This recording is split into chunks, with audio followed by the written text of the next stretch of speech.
What up, Puff Cakes? It's your boy, the Dean of Rules. I took last week off to handle some business, but now I'm back, and it's time for your Week 8 recap.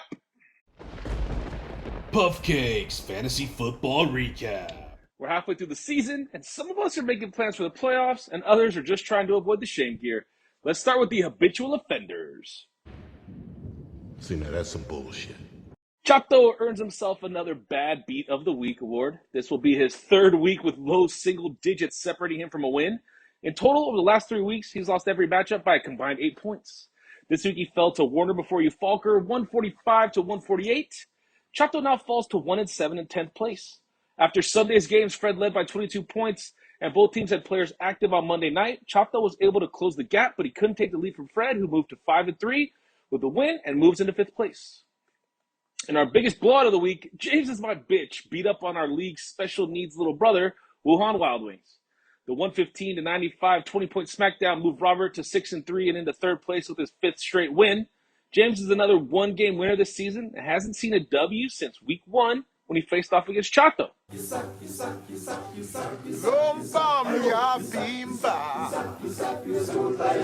boy has no skills. You schooled by a little girl. Much like his sex life, James only gets to finish on top once every 8 weeks.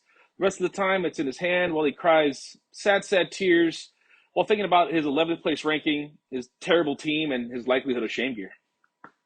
Our final one-win team of the year, Just When Maybe, has lost 6 straight and was a victim of some father-on-son crime as Papa Chubby took the W 114 to 94. Not to be outdone by James's poor performance, Evan scored 94 points this week to earn himself a Sosa Award. Papa Chubb sits at 4-4 in 8th place, and Evan is living it up in the dungeon in 12th place. While no one is surprised that James is in the basement, we got a couple of shockers this year. Oh yeah, and Juan and 12 faced off in what I'm going to call the Twilight Zone game. Kid took the W in this one with his 5th straight win, moving him to 6-2 and into 1st place. I'm the king of the world!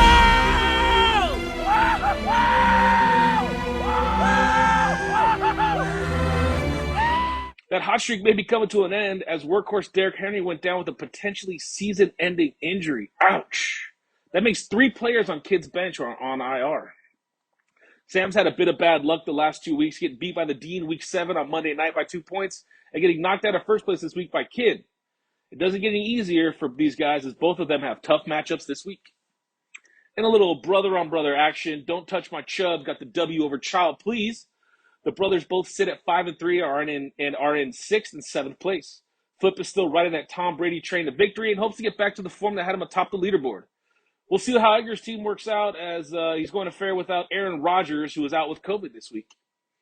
In our final matchup this week, Daddy Shark got the W over CD's Nuts, 134 to 116.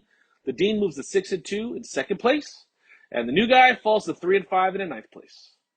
We got a few matchups to watch this week as the top 4 teams will all be playing each other, 1 versus 2, 3 versus 4. So there's bound to be some change-ups in the rankings. Also want to say thanks, guys, for having some patience with me, missing a couple of weeks or a week last week, and appreciate all the kind words, all you guys reaching out. Look forward to talking to you soon. Tune in next Tuesday or Wednesday, maybe, for your fantasy football Puff Cakes recap. Later, boys. Puff Cakes Fantasy Football Recap.